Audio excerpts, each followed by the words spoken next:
बच्चों last class में हम लोगों ने बार मैग्नेट के बारे में देखा, थोड़ा सा मैग्नेटिक फील्ड लाइंस के बारे में सीखा।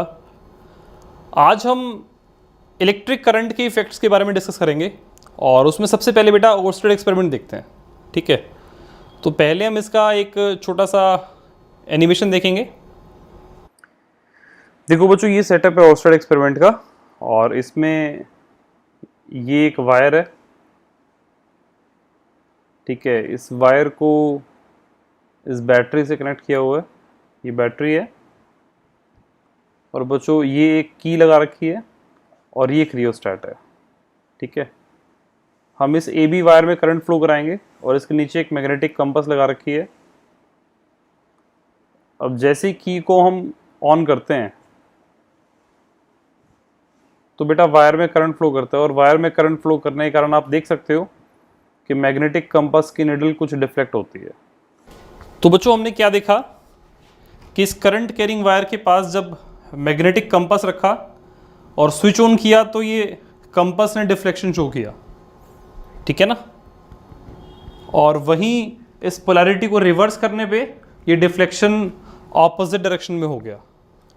तो यहाँ से क्या कंक्लूड हुआ कि करंट कैरिंग वायर के आसपास मैग्नेटिक फील्ड इंड्यूस हो जाता है।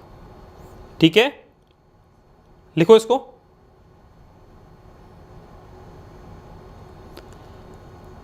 यहां बेटा एक और प्रॉपर्टी बनती है कि ज्यादा करंट होगा तो ज्यादा डिफ्लेक्शन होगा और ज्यादा डिफ्लेक्शन का मतलब स्ट्रॉन्ग मैग्नेटिक फील्ड, और अगर करंट कम होगा तो डिफ्लेक्शन कम होगा।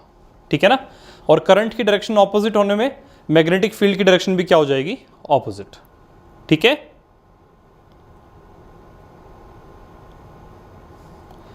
अब बच्चों हम बात करेंगे इलेक्ट्रोमैग्नेट के बारे में और इसको डिस्कस करने से पहले मैं आपको एक छोटा सा एनिमेशन दिखा रहा हूँ। ठीक है, देखो इसको। सबसे पहले हम क्या करेंगे, इस वायर को यूज करेंगे। ठीक है, और हम क्या करते हैं, इस वायर की हेल्प से इस वायर को एक नेल पे ऐसे सोलेनॉइड की तरह बना देते हैं, स्प्रिंग की तरह। ठीक है बच्चों, ये वायर एक्चुअल में इंसुलेटेड वायर होती है, इसके ऊपर एक पतला सा इंसुलेशन लगा होता है। ठीक है, जब इस वायर में करंट फ्लो करेगा तो वो करंट नेल से पास नहीं करेगा। ठीक है, तो ये ऐसा स्ट्रक्चर बन गया। अब हम इस सोलेनॉइड से करंट पास कराएंगे और करंट को पास करने के लिए हम इसको वायर्स के थ्रू बैटरी से कनेक्ट करेंगे। पहले इसमें स्विच लगाएंगे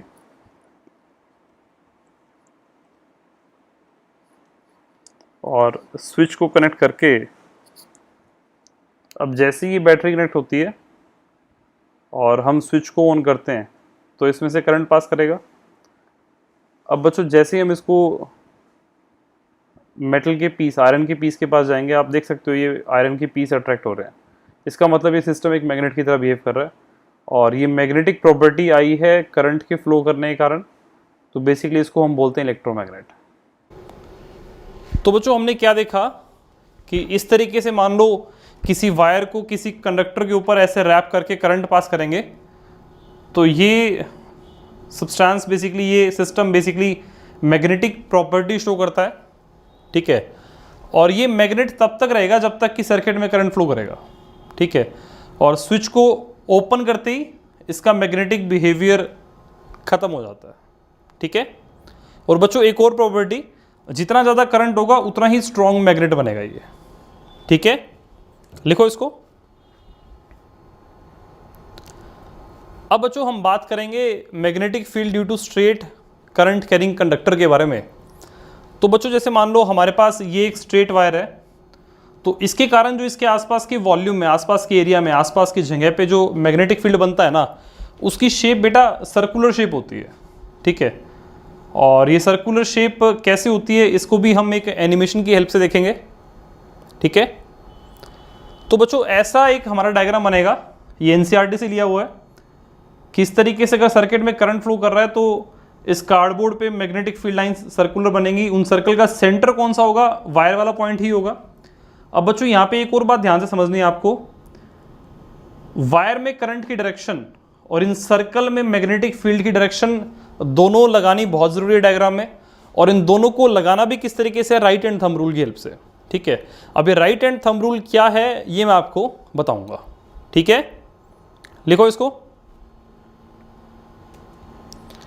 अब बच्चों राइट हैंड थंब रूल क्या कहता है, जैसे मान लो ये वायर है और इस वायर में करंट ऊपर जा रहा है ना, तो इसके आसपास जब मैग्नेटिक फील्ड देखना होगा तो हमें करना क्या होगा, इस वायर को हमें ऐसे राइट हैंड से होल्ड करना होगा।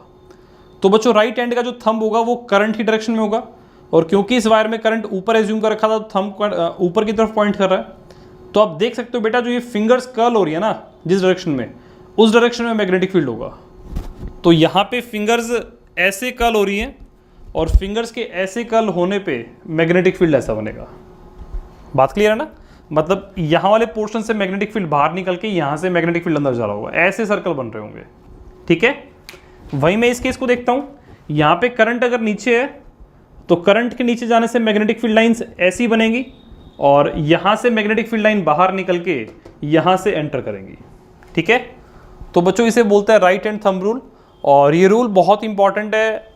कभी भी किसी भी करंट कैरिंग वायर के कारण मैग्नेटिक फील्ड निकालना होगा तो हम इसी रूल का यूज़ करेंगे। ठीक है, लिखो इसको। अब बच्चों मैं कुछ केसेस में आपको मैग्नेटिक फील्ड की डायरेक्शन निकालना सिखाऊंगा। जैसे मान लो हमारे पास ये वायर है और मैं कहता हूँ इसमें करंट आई ऊपर जा रहा है, तो this is point number 1 and this is point number 2। हमसे पूछा गया है कि 1 नंबर और 2 नंबर पॉइंट्स पे मैग्नेटिक फील्ड किस किस डायरेक्शन में होगा। तो बेटा इसका तरीका क्या होता है कि इस वायर को हम होल्ड करेंगे, और इस वायर में करंट ऊपर है ना तो हम इसको ऐसे होल्ड करेंगे। जब बेटा आप इस वायर को ऐसे होल्ड करोगे तो आप क्या देखते हो कि आपकी इस तरफ फिंगर्स अंदर जा रही है और ये फिंगर्स यहाँ से घूम के बाहर आ रही है। मतलब यहाँ पे जो मैग्नेटिक फील्ड होगा वो होगा इनवर्ड और यहाँ होगा आउटवर्ड। इनवर्ड का मतलब क्रॉस होता है और आउटवर्ड का मतलब डॉट होता है। तो ये क्रॉस और डॉट बेटा डायरेक्शंस को लिखने का तरीका होता है। क्रॉस का मतलब इनवर्ड और डॉट का मतलब आउटवर्ड। ठीक है, मैं दोबारा बताता हूँ कैसे देखा मैंने। जैसे इस वायर में करंट ऊपर जा रहा है, मैंने इसको ऐसे होल्ड किया, आप देख सकते हो यहाँ से फिंगर एंटर कर रही है। एंटर मतलब इनवर्ड, तो क्रॉस लिखा, और यही फिंगर यहाँ से बाहर निकल रही है मतलब आउटवर्ड। आउटवर्ड का मतलब डॉट लिखा। ठीक है, लिखो इसको। अब बच्चों सिमिलरली मैं कुछ केस और दे रहा हूँ आपको। जैसे मान लो हमारे पास ये स्ट्रक्चर्स हैं वायर के, ठीक है, और ये 3 नंबर पॉइंट है, ये 4, 5, 6, 7, 8, 9, 10, 11 एंड 12। आप बेटा हर एक केस में मैंने वायर में करंट को डायरेक्शन दे रखी है। आप हर केस में मैग्नेटिक फील्ड की डायरेक्शन इवैल्यूएट करके देखो। देखो बच्चों, इस केस की बात करें तो करंट ऐसे जाने पे मुझे इस वायर को ऐसे होल्ड करना पड़ेगा, और जब मैं इसको ऐसे होल्ड करूंगा तो यहां से ये फिंगर अंदर जाएगी, तो मतलब यहां पे क्रॉस और यहां डॉट। ठीक है, इसको देखूंगा बेटा तो वायर में करंट ऐसे, यहां से फिंगर अंदर जा रही है तो यहां क्रॉस और यहां डॉट। क्रॉस का मतलब इनवर्ड है, क्रॉस का मतलब इनवर्ड है। ठीक है ना। इस केस की बात करेंगे तो यहां पे डॉट और यहां पे क्रॉस। इन दिस केस तो बेटा यहां से फिंगर बाहर आ रही है, यहां पे अंदर जा रही है। ठीक है, और इस केस में यहां पे क्रॉस आएगा और यहां पे डॉट आएगा। ठीक है, तो बच्चों ये बन गया अलग अलग केसेस में अलग अलग पॉइंट पे मैग्नेटिक फील्ड की डायरेक्शन, और आपको ये right hand thumb rule apply करना आना चाहिए। ठीक है, आपको ध्यान रखना है कभी भी डायरेक्शन देखते टाइम आपको लेफ्ट हैंड यूज नहीं करना। इन केस आप लेफ्ट हैंड यूज करेंगे तो आपके सारे आंसर्स ऑपोजिट आएंगे। ठीक है, लिखो इसको।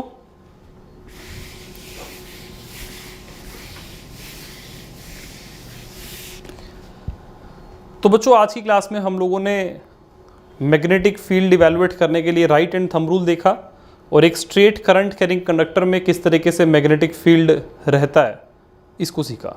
ठीक है, नेक्स्ट क्लास में आगे हम कंटिन्यू करेंगे। ठीक है बच्चों।